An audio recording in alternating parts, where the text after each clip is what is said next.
Students, कैसे हैं आप सभी। आई होप आप सभी अच्छे होंगे। मैं ज्योति आप सभी का स्वागत करती हूँ आपके अपने यूट्यूब चैनल जनवानी क्लासेस में, जहां पर हम पढ़ते हैं ग्रेजुएशन के लिए मैथमेटिक्स। आज की क्लास है हमारी बीएससी 6th सेमेस्टर मैथ्स की क्लास, जिसमें हमारी बुक चल रही है मैट्रिक स्पेसेस एंड इसमें हम यूनिट पढ़ रहे हैं second topology of matric space.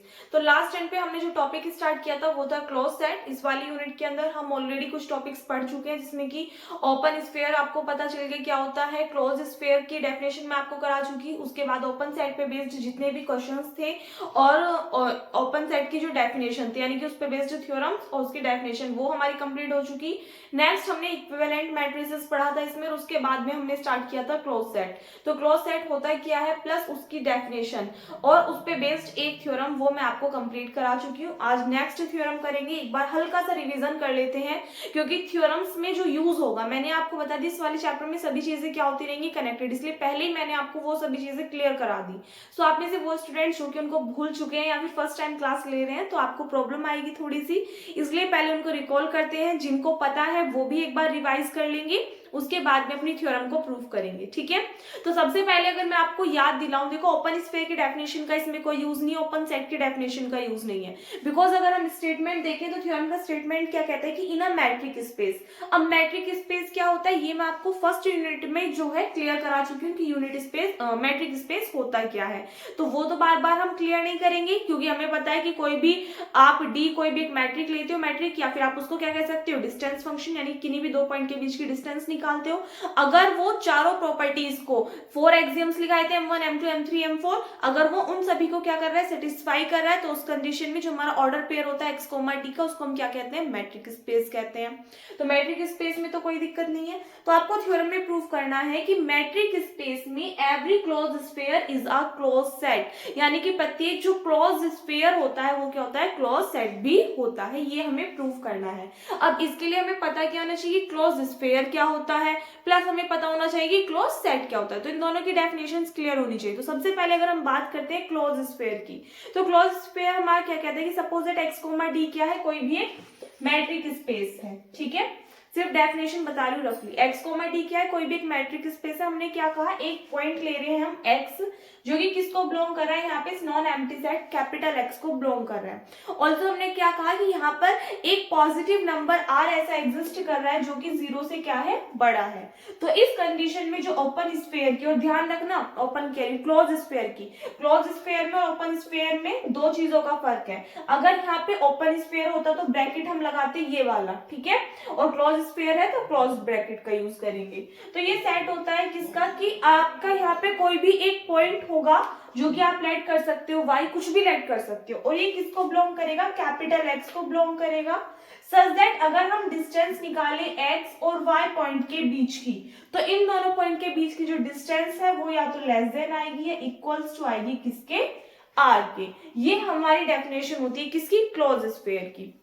तो यहाँ पे आपको ध्यान रखना है कि सपोज दैट आप कोई भी एक पॉइंट ऐसा ले रहे हो एक्स वाई जेड कुछ भी आप मान सकते हो जो कि कैपिटल एक्स को बिलोंग कर रहा है, सच दैट जो इसके और इस पॉइंट के बीच की डिस्टेंस है वो यदि less than equals to R के है, तो उस कंडीशन में आपको ध्यान रखना है कि अगर कोई भी दो पॉइंट के बीच की डिस्टेंस आर से कम है या आर के इक्वल है, तो उस कंडीशन में आप किसका यूज करोगे क्लोज स्फीयर का। और यदि यहाँ पे ओनली लेस देन का साइन होता, इक्वल्स टू का साइन नहीं होता, तो ये डेफिनेशन हमारी किसकी बन जाती ओपन स्फीयर की। फिर यहाँ पे हम ब्रैकेट भी कौन सा यूज करते हैं ये वाला।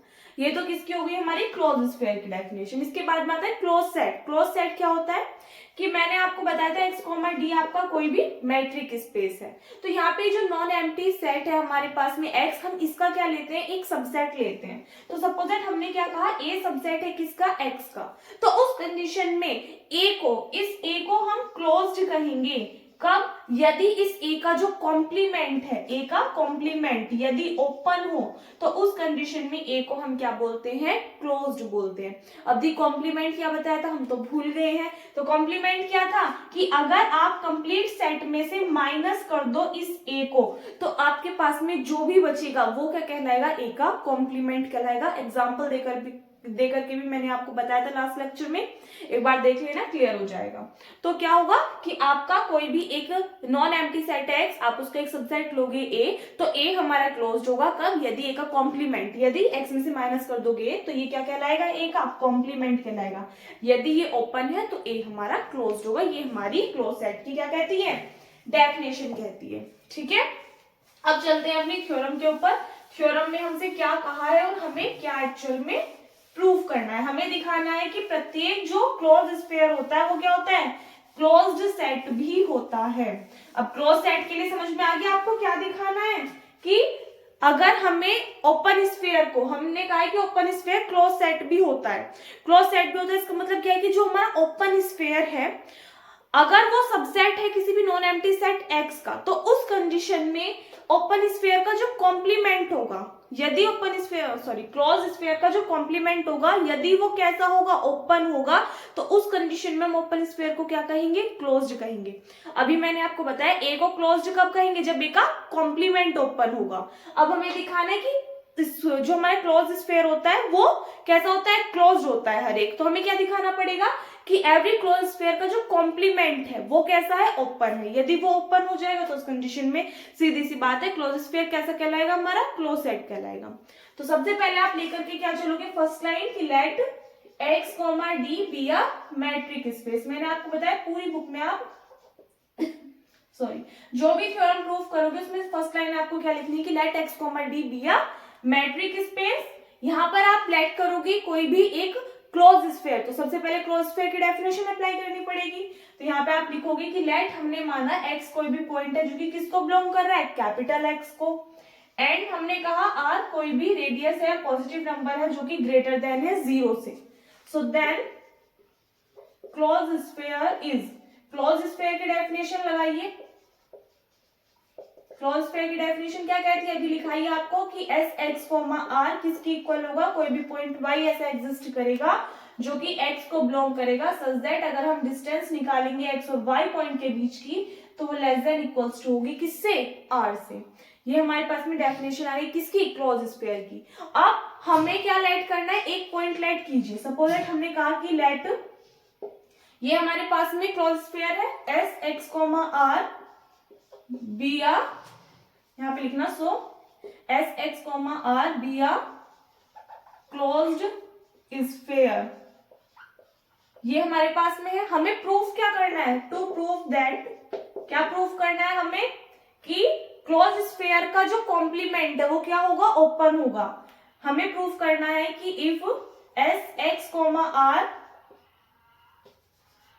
S X comma R is closed if इसका जो कॉम्प्लीमेंट है, कॉम्प्लीमेंट क्या होगा कि अगर आप x में से माइनस कर दोगे इस क्लोज स्फीयर को, यहाँ पे देखना हमें प्रूफ क्या करना है कि दिस, यानी कि ये जो हमारे पास क्लोज स्फीयर है ये क्लोज्ड होगा इफ इसका जो कॉम्प्लीमेंट है, कॉम्प्लीमेंट क्या होगा, यदि हम x में से जो कंप्लीट सेट है उसमें से हम इस स्फीयर को सब्सट्रैक्ट कर दें, निकाल दें उस पार्ट को, तो हम क्या लिखेंगे, if it's complement is open.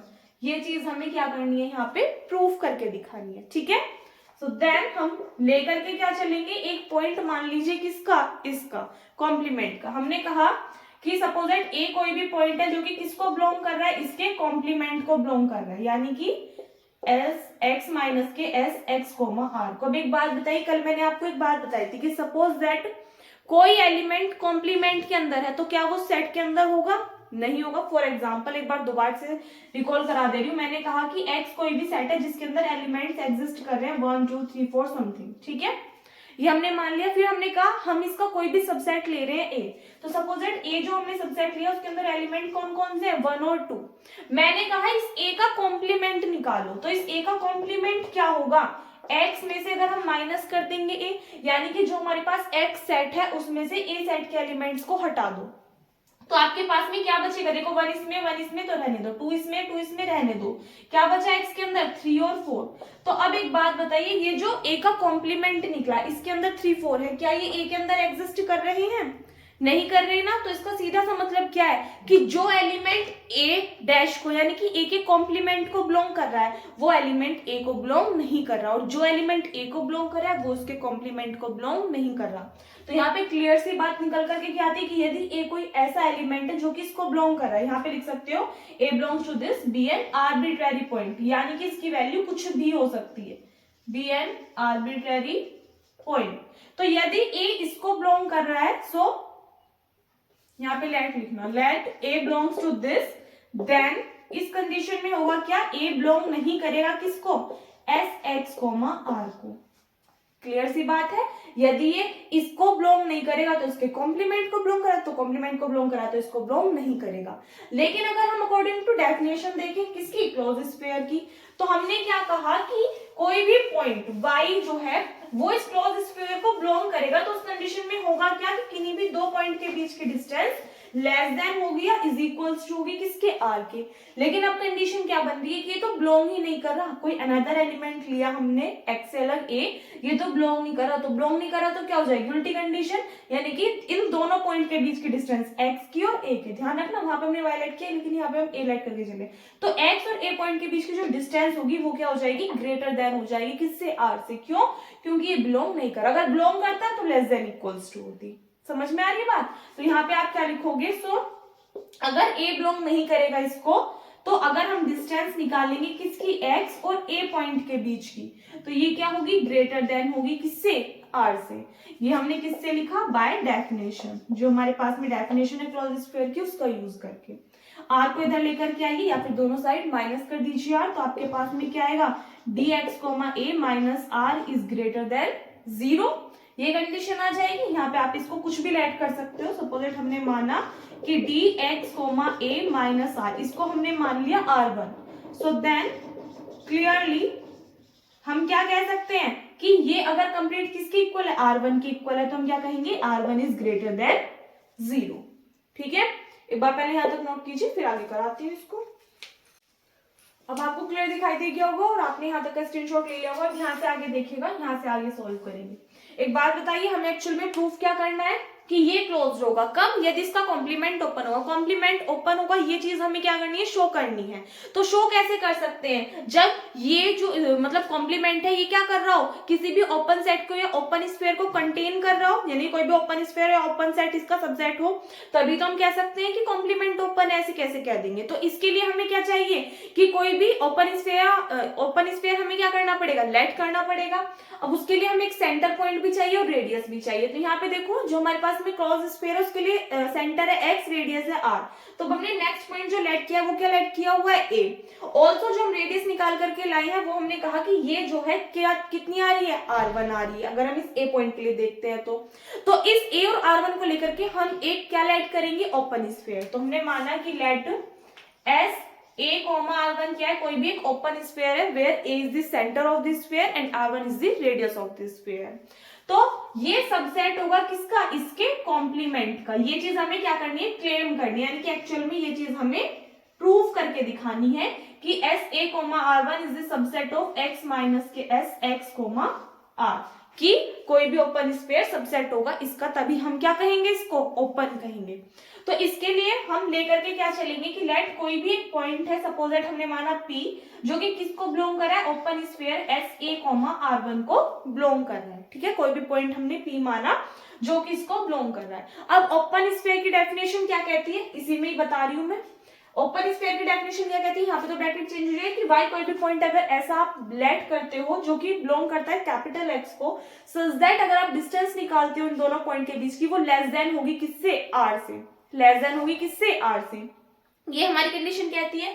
तो अब हमने y की जगह लेट कर लिया p पॉइंट। तो ध्यान रखना, यदि p ऐसा पॉइंट है जो कि x को बिलोंग कर रहा है, तो उस कंडीशन में x और y लिया था, तो अब हम क्या लेंगे, यहाँ पे हमारे पास में x की जगह तो क्या है, a है, और y की जगह हमारे पास में क्या है, p है। तो हम क्या कहेंगे कि अगर हम डिस्टेंस निकालें किसके बीच की, a और p पॉइंट के बीच की, तो वो हमारी लेस देन आएगी किससे, इस R1 से। ये बात क्लियर हो गई।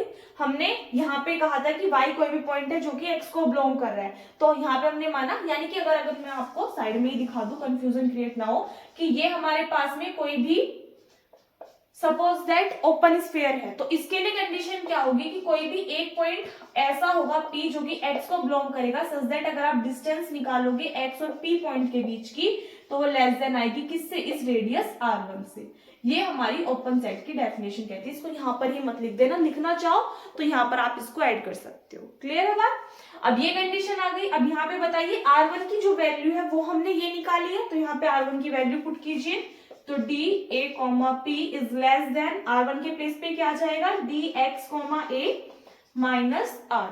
सोल्व कर लीजिए R के लिए, इस टर्म को धड़े करके जाओगे तो आप क्या कहोगे, R इधर आ जाएगी, so R is less than D X comma A, ये टर्म पॉजिटिव है तो ये हो जाएगी माइनस के D A comma P, A comma P. तो हमारे पास में कंडीशन क्या आ गई कि R लेस देन दिस, यानी कि R जो होगी वो लेस देन होगी डी एक्स माइनस ए माइनस के डी ए कॉमा पी से। तो अब यहाँ पे क्या करोगे आप, ट्राइंगल इनइक्वालिटी का यूज करोगे और इसकी वैल्यू निकालोगे।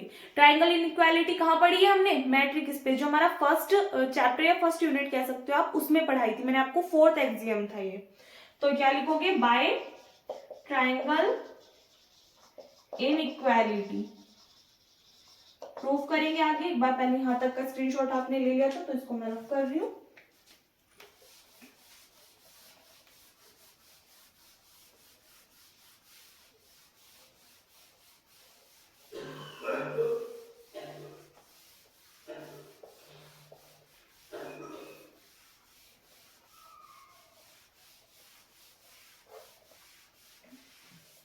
यहां से आगे देखिएगा,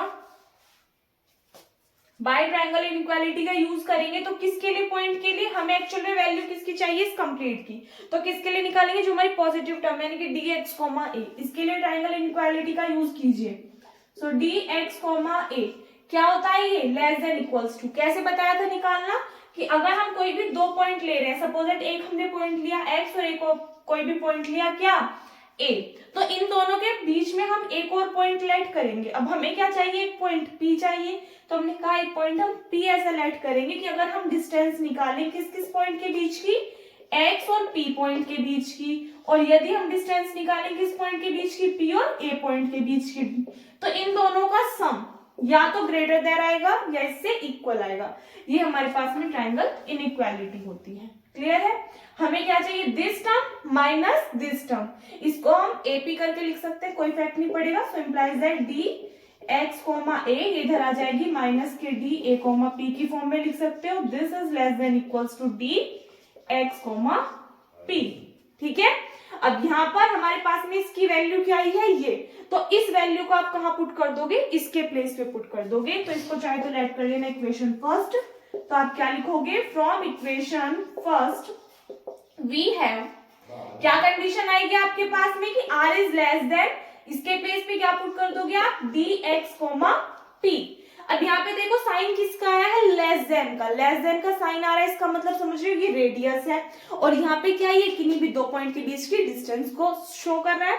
तो अगर किन्हीं भी दो पॉइंट के बीच की डिस्टेंस ग्रेटर देन आ रही है r से, या फिर आप कह सकते हो कि r जो है वो लेस देन है, r जो है वो लेस देन है, इसका मतलब ये किसकी बन रही है, क्लोज स्फीयर वाली डेफिनेशन बन रही है। और क्लोज स्फीयर वाली भी कौन सी, अपोजिट, कोई भी अपोजिट, यानी कि एक्चुअल में जो हमारी क्लोज स्फीयर की डेफिनेशन है वो क्या कहती है कि x, p के बीच की जो डिस्टेंस है वो क्या होनी चाहिए, लेस देन होनी चाहिए r से, यानी कि r ग्रेटर देन होना चाहिए इससे, sorry less than equals to.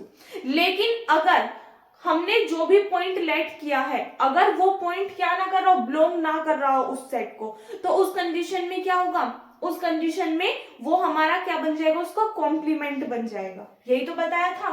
तो यहाँ पे एक बात बताइए, जो पी पॉइंट था, ये पी पॉइंट तो हमने किसको बिलोंग करवाया था, जो हमारे पास ओपन स्फीयर था। तो सीधी सी बात है, ये पी पॉइंट हमारे क्लोज स्फीयर को तो बिलोंग नहीं करेगा, तो हम क्या करेंगे, बट पी पॉइंट जो है वो बिलोंग नहीं कर रहा किसको, जो हमारे पास में क्लोज स्फीयर है एस एक्स कोमा आर, इसको तो बिलोंग नहीं करा, क्योंकि ये हमने किसके लिए लेट किया था, ओपन स्फीयर के लिए।